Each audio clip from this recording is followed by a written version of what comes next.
Hello and welcome to skill Bangla.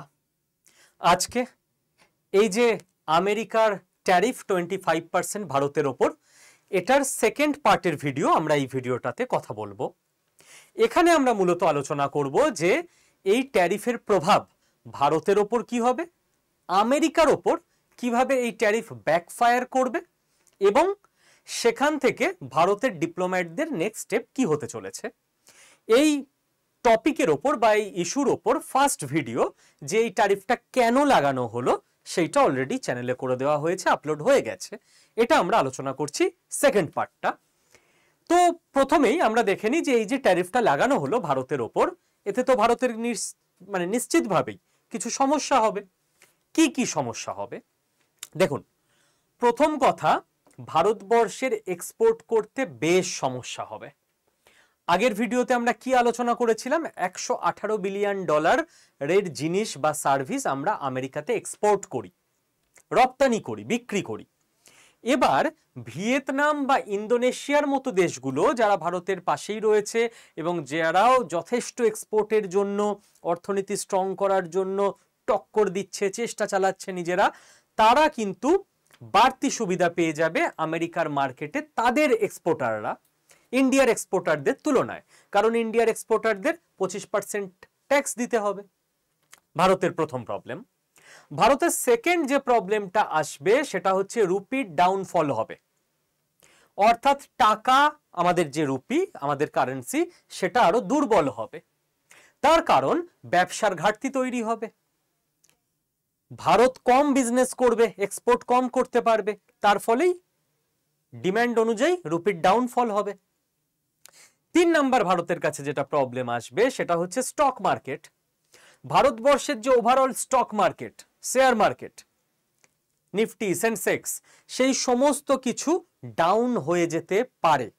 কারণ Indian stock মার্কেটে যারা ফরেন ইনভেস্টর আছে তারা ইনভেস্ট কম করবে, অনেকে টাকা তুলে নিতে পারে যে আমেরিকার স্যাংশন পড়ে যাচ্ছে, আমেরিকার ট্যারিফ লাগিয়ে দিচ্ছে, তো রিস্কি হয়ে যাচ্ছে ইন্ডিয়ার মার্কেট।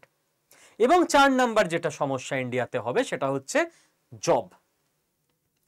আজকে এই যে আমরা এই চ্যানেলেও কভার করেছিলাম, যেহেতু চাকরি রিলেটেড খবর এবং এখানে চাকরি স্কিল এর জন্যই মূলত ছাত্রছাত্রীদের আমরা ট্রেনিং দিই অনলাইনে।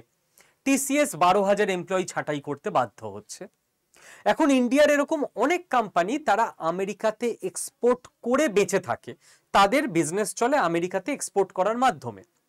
এবার আমেরিকাতে এক্সপোর্ট যদি তারা না করতে পারে, তাদেরই যদি বিজনেস ডাউন হয়ে যায়, তারা তো আর এত এমপ্লয়িকে টানতে পারবে না, তারা বাধ্য হবে ছাঁটাই করতে। তো এই 4টে বড় প্রবলেম ইন্ডিয়ার সামনে আসতে পারে। এবার ইন্ডিয়ার ওপর তো 25% ট্যারিফ লাগানো হচ্ছে। আমেরিকা বলছে যে রাশিয়ার সঙ্গে যারা এই সম্পর্ক রাখবে, দরকারে আমরা কোনো কোনো দেশের ওপর 500% পর্যন্ত ট্যারিফ লাগিয়ে দিতে পারি। এবং ডোনাল্ড ট্রাম্প এমনি পাগল লোক, দেখবেন আজ বলছে 25% ট্যারিফ, কাল বলবে 100% ট্যারিফ, পরশু বলবে ট্যারিফ তুলে নিলাম। ওর কথার কোনো স্থিরতা নেই, লোকে এখন সিরিয়াসলি নিচ্ছে না ওকে, যে আজকে এটা বলছি এটার উপর আমি বেস করে ডিসিশন বানাবো, দরকার নেই, কাল আবার অন্য কথা বলতে পারে। আলটিমেটলি ডোনাল্ড ট্রাম্প চায় কি? পাগল হলে তো অত বড় দেশের সর্বোচ্চ ক্ষমতায় বসতে পারতো না। উনি যেটা চান সেটা হচ্ছে ধমকে চমকে বিভিন্ন দেশকে ট্রেড নেগোসিয়েশন করাতে। বিভিন্ন দেশ ভয় পাবে, ভয় পেয়ে তারা আমেরিকার কাছে ছুটে যাবে যে প্লিজ প্লিজ এতটা ট্যারিফ লাগাবেন না, কি করতে হবে বলুন। আমেরিকা তখন নিজের পছন্দ মতো বিজনেসের শর্ত দেবে। আগের দিনে কি হতো যুদ্ধে, আগেকার দিনে যুদ্ধে যারা হেরে যেত তাদের জায়গা দখল করে নেওয়া হতো। তারপরে কি হতো যুদ্ধে, তারপরের দিকে যুদ্ধে যারা হেরে যেত তাদের আর জায়গা নেওয়া হতো না, তাদের করদ রাজ্যে পরিণত করা হতো যে এত টাকা করে আমাদের পাঠাতে থাকবে। তারপরের দিকে কি হতো যুদ্ধে, এখন ইকোনমিক যুদ্ধ হয়। এখন ইকোনমিক যুদ্ধে আমেরিকা চায় একে ঘাবড়ে দেবো, চমকে দেবো, ভয় দেখাবো, থ্রেট করব, তারপর ওরা যেই আসবে এবার আমি কন্ডিশন দেব, এই এই শর্ত মেনে আমার সঙ্গে বিজনেস করো, তারা তখন মেনে নেবে। এটাই ডোনাল্ড ট্রাম্প চান। এবং জাপান থেকে শুরু করে একের পর এক সমস্ত দেশের ওপর ট্যারিফ চাপিয়েছে ট্রাম্প। এবং অলমোস্ট বেশিরভাগ ক্ষেত্রে ইউরোপিয়ান ইউনিয়ন থেকে জাপান পর্যন্ত সবাই গিয়ে ট্রাম্পকে বলেছে, জাপান বলেছে $500 বিলিয়ন আমরা ইনভেস্ট করব আমেরিকাতে, প্লিজ আমাদের ট্যারিফ কমিয়ে দিন। ব্যাস, ট্রাম্প নিজের শর্ত মতো বিভিন্ন জায়গায় ডিল করে নিচ্ছে এবং বলছে ঠিক আছে যাও ছেড়ে দিলাম কম ট্যারিফ। এটাই আসল উদ্দেশ্য, ঠিক? তো এই যে ট্যারিফ লেগে গেছে, এটা নিয়ে ভাববেন না যে এটা দীর্ঘ সময় চলবে। ট্রেড নেগোসিয়েশন আসল কারণ, ট্রেড নেগোসিয়েশন হবেও। বাট ইন্ডিয়া এবার কি স্ট্যান্ড পয়েন্ট নেবে সেটাই দেখার। ইন্ডিয়া প্রথমেই যেটা ক্লিয়ার করে দিয়েছে অফিসিয়ালি, যে বাকি দেশের মতো আমরা মাথা নিচু করব না। কারণ ইন্ডিয়া 1947-এর ইন্ডিয়া নেই, এটা 2025-এর ভারতবর্ষ। ইন্ডিয়া পরিষ্কার সরকারিভাবে জানিয়ে দিয়েছে গভর্নমেন্ট অফ ইন্ডিয়ার তরফ থেকে যে দেশের কোর ইন্টারেস্ট যাতে রক্ষিত হবে আমরা সেই স্টেপই নেব। এবার আপনি বলবেন যে কোর ইন্টারেস্ট মানে বুঝলাম না। মানে আমেরিকাকে পরিষ্কার বার্তা দেওয়া হয়ে গেছে তোমাদের কথায় চলবো না। আবারও কেন এই কোর ইন্টারেস্ট ব্যাপারটা কি, তাহলে এর পিছনে একটা গল্প আছে, সেটা আপনাকে বুঝতে হবে। গল্প হচ্ছে আমেরিকা খুব করে চায় ইন্ডিয়াতে কৃষিজ পণ্য এবং ডেয়ারি প্রোডাক্ট বিক্রি করতে। আপনাদের শুনে অদ্ভুত লাগছে যে মানে আমরা তো জানতাম ভারতবর্ষে এসব চাষ হয়, দুধ পাওয়া যায় গরুর, আমরা এসব বিক্রি করব বিদেশে। ইন্ডিয়া এখন বিক্রি করছে টেকনোলজি, আর্মস, সফটওয়্যার, আর আমেরিকা কৃষি আর ডেয়ারি প্রোডাক্ট বিক্রি করবে ইন্ডিয়াতে। ইয়েস, এটা কেউ ভাববেন না যে আমেরিকার কৃষকরা ভারতের কৃষকের মতো দরিদ্র এবং তারা ম্যানুয়াল লেবার খেটে চাষবাস করে। এক একজনের ওখানে 400-500 বিঘা জমি কোনো ব্যাপার না। আমেরিকা বিশাল বড় একটা দেশ ভূখণ্ড অনুযায়ী, এবং জনসংখ্যা ভারতবর্ষের 3 ভাগের 1 ভাগও নয়। তো হিউজ জমি আছে ওদের ওখানে প্রচুর চাষ হয়, এবং চাষটা ওদের ওখানে সায়েন্টিফিক ওয়েতে টেকনোলজি দিয়ে হয়, এবং ওদের চাষিরা মারাত্মক বড় লোক। চাষি মানে সে বিশাল বড় বিজনেসম্যান, ঠিক আছে? এবার ওরা চাইছে ওদের যে এত হিউজ চাষবাসের প্রোডাক্ট সেগুলোকে বিক্রি করতে। কারা কিনবে? যেখানে অনেক লোক আছে, যেখানে খাবারের চাহিদা, ভারতবর্ষ, ভারতকে বিক্রি করো। আর ওরা চায় ওদের প্রচুর ডেয়ারি প্রোডাক্ট আছে, মানে আমেরিকাতে ধরুন গরু মোষের খামার প্রচুর, এক একজনের হয়তো 1000টা গরু আছে। সে গিয়ে নিজে যে গরুকে স্নান করাচ্ছে, খেতে দিচ্ছে এমন নয়, মেশিন আছে, পাইপের মাধ্যমে জল আসছে, খাবার চলে আসছে, রোবট আছে, অটোমেশন, এইভাবে ফার্ম চলে। কিন্তু এমনটা ভাববেন না যে আমেরিকাতে সবাই সফটওয়্যার ইঞ্জিনিয়ার, টেকনোলজি নিয়ে কাজ করে। প্রচুর চাষ হয়, প্রচুর ফার্মিং হয়, বোঝা গেছে? এইবার ওরা এটা বিক্রি করতে চাইছে ইন্ডিয়াতে। ইন্ডিয়া যদি এটা স্বীকার করে নেয়, সঙ্গে সঙ্গে ওরা ছেড়ে দেবে, না না না তোমরা আমাদের বন্ধু, তোমাদের আর কোনো ট্যারিফ ফ্যারিফ দিতে হবে না। ইন্ডিয়া কেন এটা মানছে না? দুটো কারণ আছে। নাম্বার 1, কৃষিজ পণ্যে আমাদের দেশে 7 কোটি কৃষক আছে এই মুহূর্তে। তো আমাদের দেশে এমন নয় যে বিশাল জব ক্রিয়েট হয়ে গেছে, সমস্ত কৃষক পরিবারের সন্তানরা তারা চাকরি পেয়ে গেছে, বড় বড় বা অন্য বিজনেস করছে, কেউ আর কৃষিকাজে ইন্টারেস্টেড নয়, আমাদের দেশে কৃষক কম পড়ে গেছে, আমাদের খাবার আমদানি করতে হবে, এমন নয়। আমাদের দেশে 7 কোটি কৃষক আছে, তারা যা খাবার উৎপাদন করেন সেটা দিয়েই আমাদের দেশের খাদ্যের চাহিদা মিটে যায়। এবার আমরা যদি বিদেশের দরজা খুলে দিই, আমার দেশে একজন মানুষ তিনি ধান চাষ করেছেন, চাল উৎপাদন করেছেন, ধরা গেল 55 টাকা কেজি সেই চাল বিক্রি হচ্ছে, কথার কথা আমি উদাহরণ নিচ্ছি। আমেরিকাতে টেকনোলজি দিয়ে একজন কৃষক চাল উৎপাদন করে ভারতবর্ষে পাঠিয়ে দিয়েছে হয়তো একই কোয়ালিটির চাল 45 টাকায়। সত্যি করে বলুন তো আপনি কোনটা খাবেন? আপনি কিন্তু তখন দেখবেন না যে দেশের চাল, দেশের মাটি, দেশের কৃষককে সাপোর্ট করব। আপনি বলবেন যেটা কম পাওয়া যায়, কমে পাওয়া যায় সেটাই খাবো। কারণ আমরা প্রত্যেকে মধ্যবিত্ত, আমাদের পকেট অনুযায়ী চলতে হয়। 10 টাকা বাঁচলে 1 কেজিতে অনেক, কোনো দোষের নেই। এবার আমাদের দেশের কৃষকদের কি অবস্থা হবে বলুন তো? এই 7 কোটি মানুষ কি করবে? 7 কোটি মানুষ মানে প্রত্যেক ফ্যামিলিতে যদি গড়ে 5 জন থাকে, 35 কোটি মানুষ। কৃষকই আছে খালি 7 কোটি, এই 35 কোটি মানুষ কি করবে? তো এটা দেশের জন্য ডিজাস্টার হয়ে যাবে।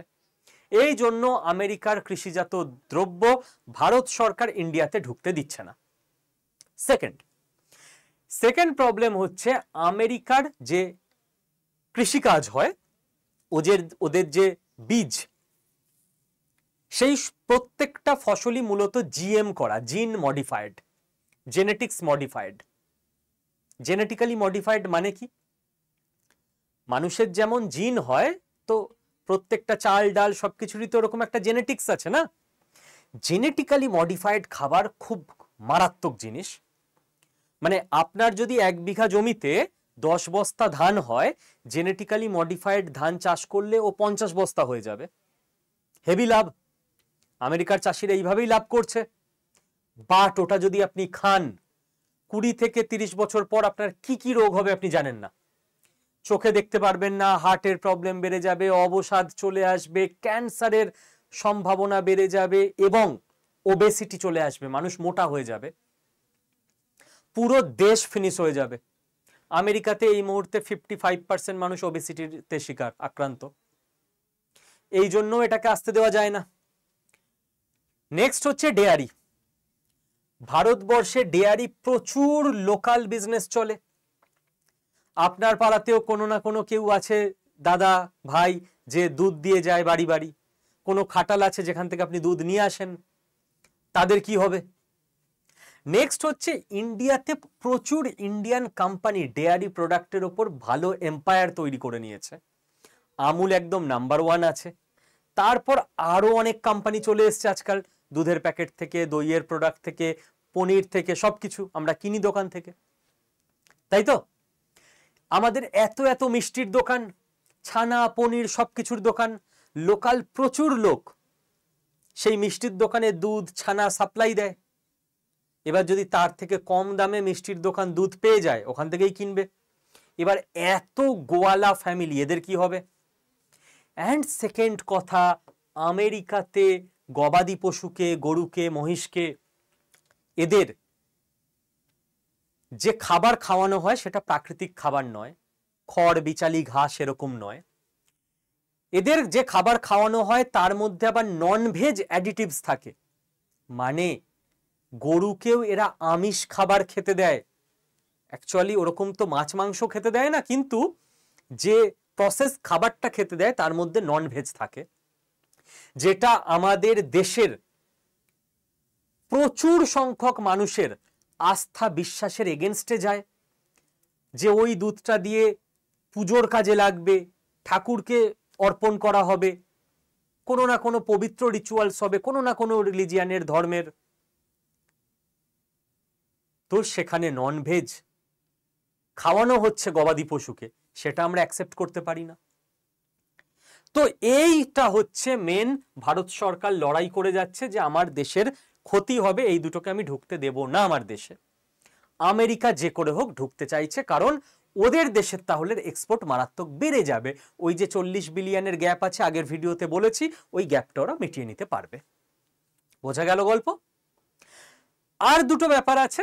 একটা হচ্ছে আমেরিকা চায় ইন্ডিয়ার ডেটাগুলোকে আমেরিকায় নিয়ে যাবে। আমেরিকার যে বিভিন্ন কোম্পানি আছে, গুগল থেকে, মেটা থেকে শুরু করে, ইন্ডিয়া সেগুলো অ্যালাউ করছে না, যে না তুমি আমার দেশ থেকে ডেটা চুরি করতে পারবে না।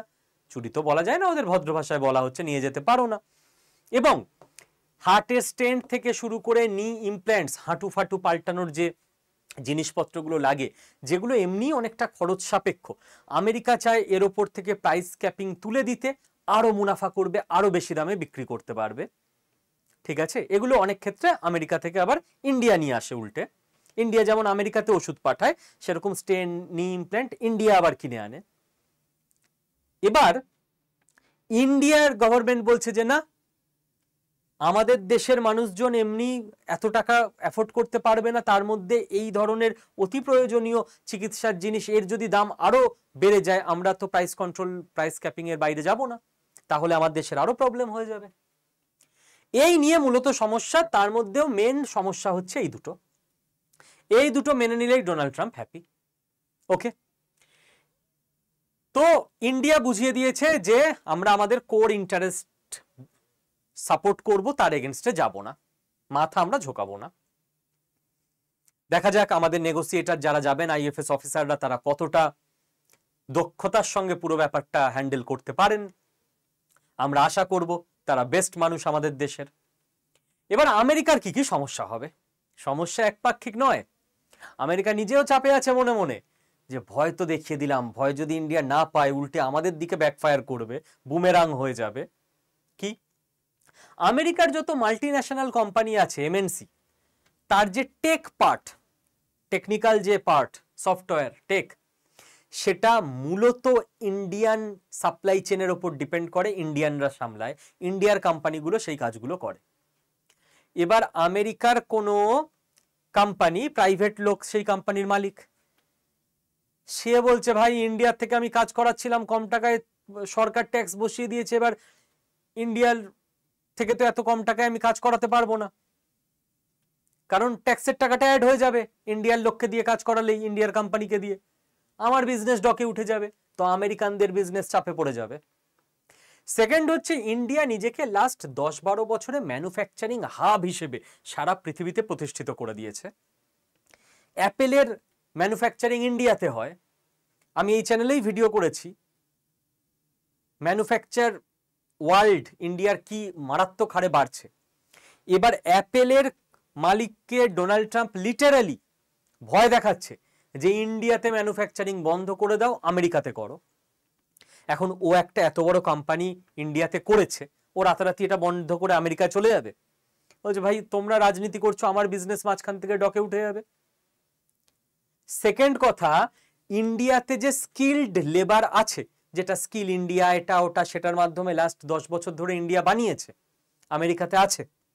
আমেরিকানরা অন্য কাজে দক্ষ, তাদের ছোট থেকে চিন্তাধারাই আলাদা, তারা এখন বসে বসে আইফোন কোম্পানিতে কাজ করবে, তাদের তো ট্রেন্ড ওইভাবে নয়। তারা ইন্ডিয়াতে যে চিপ লেবার পাওয়া যায়, সস্তায় শ্রমিক পাওয়া যায়, আমেরিকাতে পাওয়া যাবে। এবার এই যারা বিজনেসম্যান আমেরিকার, তারা পড়ে যাচ্ছে চাপে যে এবার আমাদের বিজনেস না ডকে উঠে যায় ডোনাল্ড ট্রাম্পের জন্য। থার্ড, আমেরিকার ডিপ্লোম্যাটরা এটাও চাপে আছে যে আরআইসি না হয়ে যায়, রাশিয়া, ইন্ডিয়া, চায়না ট্রয়কা। যে ইন্ডিয়াকে আমরা এত চাপ দিলাম, ইন্ডিয়া এবার বাধ্য হলো আমেরিকার থেকে মুখ ফিরিয়ে নিয়ে রাশিয়া আর চীনের সঙ্গে হাত মিলিয়ে নিতে। তাহলে তো বড় বিপদ। রাশিয়াকে এত বছর ধরে এত কিছু করে পুরো ইউরোপ, পুরো আমেরিকা একসঙ্গে চেপে ধরতে চাইছে, তাও রাশিয়াকে বাগে আনতে পারছে না। ইউক্রেন ওয়ারে কিচ্ছু করতে পারছে না রাশিয়ার এগেনস্টে আমেরিকা এখনো। রাশিয়ার ওপর সারা পৃথিবীর স্যাংশন লাগিয়ে দিয়েছে, তাও রাশিয়ার ইকোনমি ডুবছে না।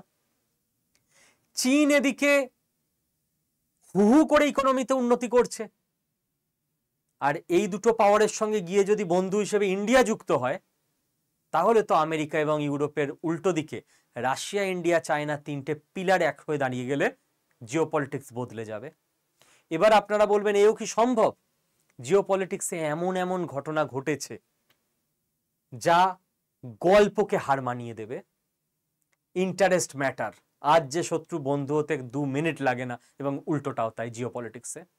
কখন কি হয়ে যাবে নোবডি নোজ। চাপে আছে এখানেও আমেরিকা। 4, আমেরিকার পণ্যের ওপর জেনারেলি ইন্ডিয়া 17% ট্যারিফ লাগাতো এতদিন। এটা নিয়ে দেখবেন ডোনাল্ড ট্রাম্প অনেকবার বলেছে যে আমরা ওদের 4 থেকে 6% ট্যারিফ লাগাই, ওরা 17% ট্যারিফ লাগায়। হ্যাঁ, এতদিন ইন্ডিয়া করেছে এটা। এবার ওরা উল্টে এটাও চাপে আছে, ইন্ডিয়া ট্যারিফ আরো বাড়িয়ে দেবে না তো, যে তোমরা 25 হলে আমরাও 25 নাও। একটা চাল তো ওরা চেলে দিয়েছে, কিন্তু চেলে দিয়ে এটাও ওরা মনে মনে ভাবছে যে উল্টো দিক থেকে কি রিয়াকশন আসবে।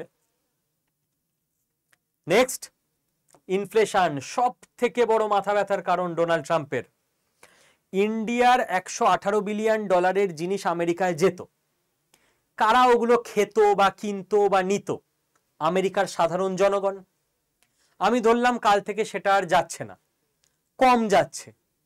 এবার ওখানে তাহলে ডিম্যান্ডটা একই আছে, সাপ্লাই কমে গেল, বা সাপ্লাই থাকলেও দাম তো বেড়ে গেল কারণ 25% ট্যারিফ। তাহলে প্রত্যেকটা জিনিসের দাম আমেরিকার মার্কেটে বেড়ে যাবে। কাকে দিতে হবে প্রত্যেকদিন বেশি টাকা বাজার করতে গিয়ে?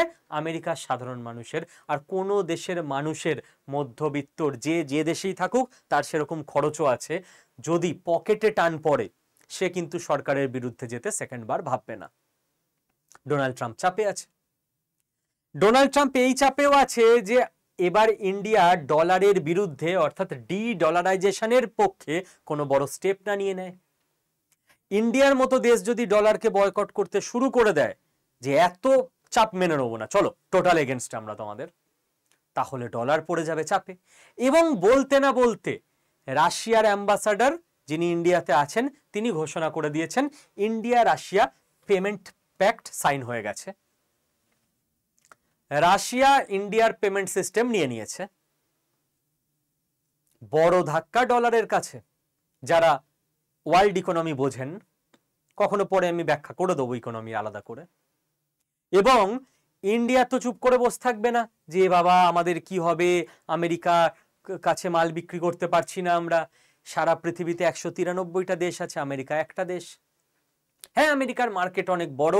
হ্যাঁ, আমেরিকাতে প্রায় 40 কোটি লোক বসবাস করে, 35-40 কোটি।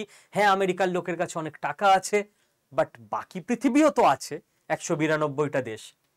জিনিস যখন আমার দেশে তৈরি হচ্ছে আমরা সেখানেও বেচতে চেষ্টা করব। তো ইন্ডিয়া যদি মরিয়া হয়ে অপশন এক্সপ্লোর করতে শুরু করে এবং বেটার মার্কেট পেয়ে যায় সারা পৃথিবীতে, তখন কিন্তু ইন্ডিয়ার গ্রোথ আরো মারাত্মক স্পিডে হতে শুরু করবে। এগুলো আমেরিকার সমস্যা। এবার এই মুহূর্তে আমি এই ভিডিওটাকে আর বড় করব না। ইন্ডিয়ার রণনীতি কি হবে সেটা নিয়ে আমি দরকারে আলাদা একটা ভিডিও করে দিচ্ছি। আজকে রাতে আর আসবে না, আগামীকাল সকালে চলে আসবে এই চ্যানেলে। কিন্তু আইএফএস অফিসারদের আসল খেলা এবারে, যাদের আমরা নাম জানি না, যাদের আমরা দেখি না, ইউপিএসসি দিয়ে যারা আইএফএস কোয়ালিফাই করে ট্রেনিং নিয়ে প্রত্যেক দিন ভারত মাতার হয়ে কাজ করেন কোনো ঘরে বসে, তাদের খেলা। এবার ইন্ডিয়ান ডিপ্লোম্যাটসদের দল আমেরিকার ডিপ্লোম্যাটসদের সঙ্গে নেগোসিয়েশনে বসবে। ইন্ডিয়ান মেন প্রায়োরিটি হবে রাশিয়ার সঙ্গে সম্পর্ক, এটা আমেরিকার সঙ্গে সম্পর্ক যাতে ব্যালেন্স করতে পারে ইন্ডিয়া। ইন্ডিয়া কোনো দিন রাশিয়াকে ছাড়বে না। ঐতিহাসিকভাবে টাইম টেস্টেড রিলেশন রাশিয়ার সঙ্গে আমাদের। রাশিয়া ইউএন থেকে শুরু করে বাংলাদেশ যুদ্ধ কোথায় না সাপোর্ট করেনি ইন্ডিয়াকে, তো তার সঙ্গ তো ইন্ডিয়া ছাড়বে না। এই ব্যালেন্সটা এখন আইএফএস অফিসারদের আসল খেলা, কতটা আমেরিকাকে ব্যালেন্স করে রাখতে পারবে। এবং আমাদের দেশের ওপর স্যাংশন এলে আমাদের ইকোনমিতে এখন প্রভাব পড়বেই। আমাদের লক্ষ্য এখন 5 ট্রিলিয়ন ইকোনমি। সেই মেন লক্ষ্য থেকে আমরা সরব না। 5 ট্রিলিয়ন ইকোনমির ধাক্কা যেন কোনোভাবে না আসে। ধাক্কা এলে আমরা সামলেও নেব, কিছুটা ধাক্কা তো আসবে, সেটাও যাতে না আসে সেই জন্য আমাদের আইএফএস অফিসাররা এখন নেগোসিয়েট করবে। এবং আমেরিকার স্যাংশন কোনো দেশের ওপর চলে এলে বা মারাত্মক ট্যারিফ চলে এলে বাকি দেশরাও একটু ভয়ে ভয়ে থাকে সেই দেশের সঙ্গে ডিল করতে। এক্ষুনি না আমেরিকা রেগে যায়, এখনো হাজার হোক ওরা সুপার পাওয়ার, ওরা নাম্বার 1। তো ইন্ডিয়া এটাও খেয়াল রাখবে যে আমরা কোনোভাবে বোকা বাচ্চা, স্কুলের বাচ্চাদের মতো আমাকে ওই বললি আমিও গিয়ে পেটাবো তোকে, ওই দিন এখনো আসেনি আমাদের কাছে। তো ইন্ডিয়া ব্যালেন্স করেই চলতে চেষ্টা করবে যাতে ওয়ার্ল্ডে আইসোলেশন না হয়, যাতে স্যাংশন না আসে, যাতে রাশিয়ার সঙ্গেও ইন্ডিয়ার রিলেশনটা মোটামুটি একটা ব্যালেন্স ওয়েতে থাকে। প্রত্যেক দিন কমপ্লেক্স সিচুয়েশন যেমন যেমন ইভলভ হবে, ইন্ডিয়ান আইএফএস অফিসাররা, ডিপ্লোম্যাটরা সেইভাবেই নেগোসিয়েট প্রত্যেক দিন করতে থাকবেন। যেরম যেরম আপডেট আসবে আমি তো জানাতে থাকবো। বাট তার আগে 2 মিনিট আমার কিছু কথা বলার আছে আমার অডিয়েন্সদের জন্য, ছাত্রছাত্রীদের জন্য তো বটেই, বাট যারা ছাত্রছাত্রী না হয়েও আমার ভিডিও দেখেন বা শোনেন। আমরা কথায় কথায় যারা ভারতীয় এবং আমরা যারা বাঙালি, আমরা আদানি আম্বানিকে একটু মনে মনে গালি দিয়ে নিতে পারলে বাঁচি, তাই না? টাটা, না না স্যার টাটা ভালো লোক, আদানি আম্বানি খারাপ বটে। তা টাটাকে আমরা যেন কারা তাড়িয়েছিলাম এ রাজ্য থেকে? আমরাই তাড়িয়েছিলাম না? সাধারণ মানুষজন, কোনো অমুক মানুষ তমুক মানুষ এসবের নাম দিয়ে লাভ নেই।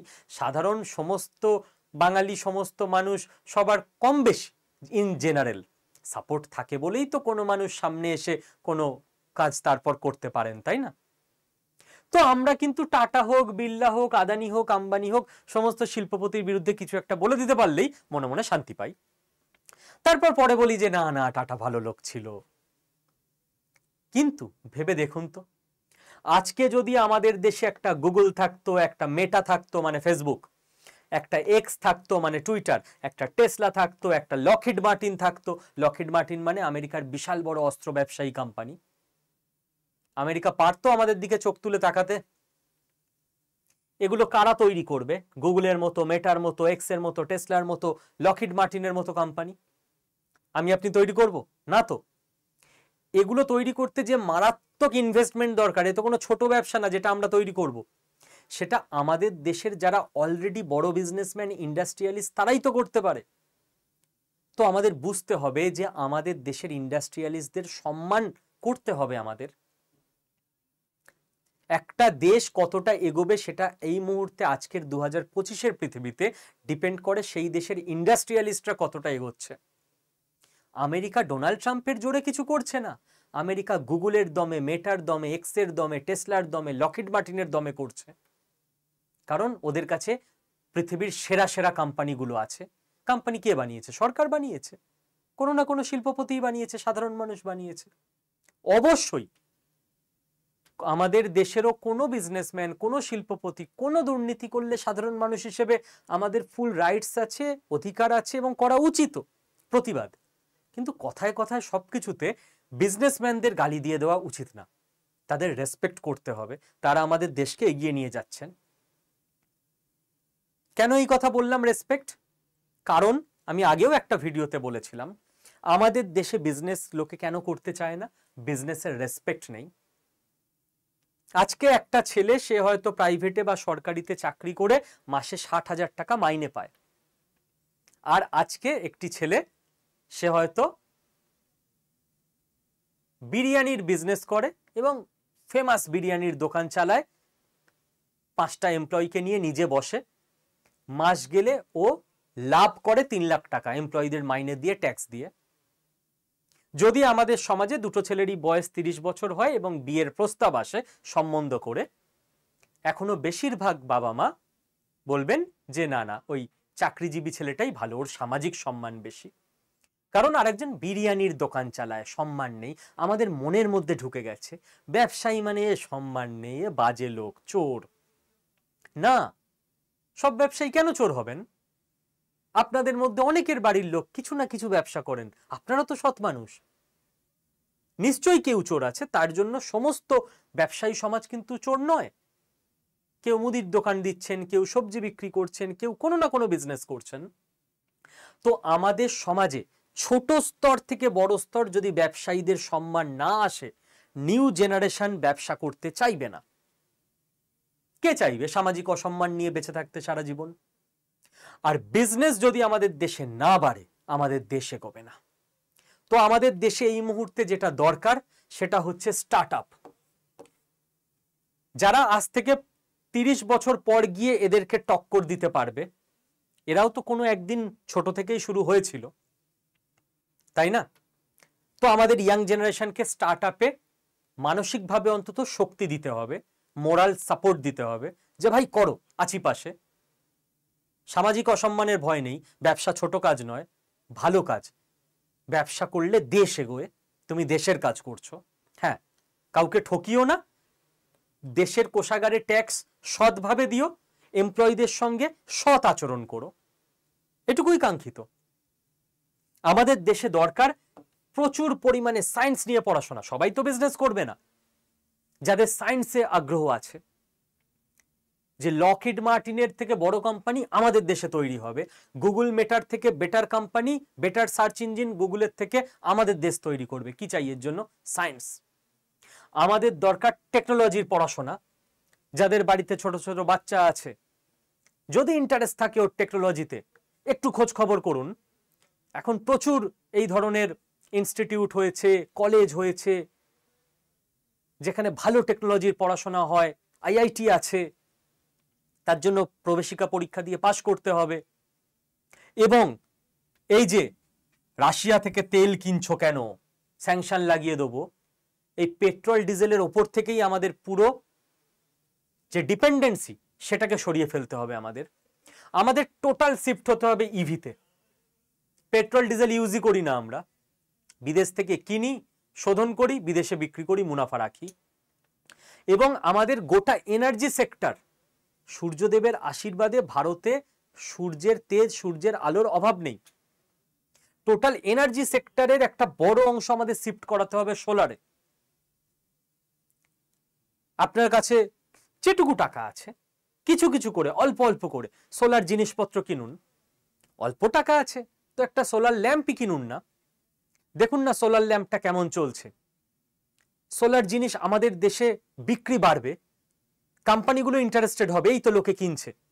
আপনার যদি দেখে মনে হয় তাই তো সোলার ল্যাম্পটায় তো আমার বেশি টাকা খরচ হয়নি, আমার কিছুটা টাকা বাঁচছে, লোডশেডিং এর সময় আমি পুরো ঘরটা আলো পাচ্ছি, তো আপনি দুজন মানুষকে বলুন না। প্রথমে ইভি কেনার সময় তো সবাই ভয় পেয়েছিল চলবে না, দু একজন তো কেউ সাহস করে কিনেছিল। আজকে রমরমিও চলছে, কালকে সোলারও চলবে। যত বেশি বিক্রি হবে, কোম্পানি বেশি আসবে, টেকনোলজি বেটার হবে, আরো বেটার প্রোডাক্ট তৈরি হবে। তো এটা কিন্তু আমাদের সাধারণ নাগরিকদের দায়িত্ব। বিজেপি, কংগ্রেস, আম আদমি পার্টি, সিপিএম, তৃণমূল কোনো রাজনৈতিক দল করে দিতে পারবে না। আর স্কিল বাংলার তরফ থেকে আমি কি করব, আমরা কি করব, বেশ কিছু পেইড কোর্স আমরা আপনাদেরকে জানিয়েছিলাম। আমরা 1000 জনের ওপর বাংলার মানুষজনকে ডিজিটাল মার্কেটিং এর ট্রেনিং দিয়েছি, তারা এখন চাকরি করছে। গ্রাফিক্স ডিজাইনিং এর ট্রেনিং দিয়েছি আমরা 1000 জন মতো। স্টক মার্কেটের ট্রেনিং দিয়েছি আমরা। গ্রাফিক্স ডিজাইনের বললাম ট্রেনিং দিয়েছি আমরা। Web content writing using SEO training দিয়েছি আমরা। এবার এগুলো পেইড কোর্স ছিল, যতটা পেরেছি কম ফিজে রাখার চেষ্টা করেছি, বাইরের টিচাররা এসে পড়াতেন। প্রত্যেকটা কোর্সে 1000 জনকে ট্রেনিং দিয়েছি আমরা অনলাইনে। এবার বেশ কিছু ফ্রি কোর্স আমরা ব্যবস্থা করে দেব, খোঁজ খবর দিয়ে দেব কিভাবে করতে হবে সমস্ত কিছু। টেকনোলজির ওপর, সায়েন্সের ওপর যে কেউ করতে পারবেন, যার বেসিক গ্র্যাজুয়েশন আছে বা এইচএস পাস আছে, বাট শিখতে হবে। যে টাইমটা বসে বসে ফালতু রাজনীতির আলোচনা, রাজনীতি সচেতন হতে হবে কিন্তু ফালতু আলোচনা, ফালতু সিরিয়াল দেখা, দিনে আধ ঘন্টা বিনোদন দরকার আছে কিন্তু 4-5 ঘন্টা, সেইগুলো বন্ধ করে যদি এগুলো একটু করতে পারেন, বাড়িতে বসে নিজের ফোনকে কাজে লাগিয়ে অনলাইনে কিভাবে খবর পাবেন, এইটা আমাদের অফিসিয়াল হোয়াটসঅ্যাপ নাম্বার। এই নাম্বারে ফোন করবেন না, এই নাম্বারে হোয়াটসঅ্যাপে জাস্ট একবার হাই লিখে পাঠিয়ে দিন, আপনার কাছে একটা গ্রুপের লিংক চলে যাবে অটোমেটিক। আপনি ওই গ্রুপটায় ক্লিক করবেন, অটোমেটিক ওই গ্রুপে জয়েন হয়ে যাবেন। এই গ্রুপে আপনাকে সমস্ত তথ্য দিয়ে দেওয়া হবে ফ্রি কোর্সের ব্যাপারে। শিখুন, কাজে লাগান টাইম। 3 মাস লাগবে শিখতে। পার্ট টাইম ইনকাম করুন, ফ্রিল্যান্সিং করুন, নিজে বেটার ইনকাম করুন, নিজের ফ্যামিলিকে সিকিউর করুন, অটোমেটিক দেশের ইকোনমি বেটার হবে। অটোমেটিক এই ট্রাম্পই বলবে না বাবা মানে ইন্ডিয়াকে কি করে আমি চোখ দেখাবো, তাই না? জয় হিন্দ, জয় ভারত মাতা।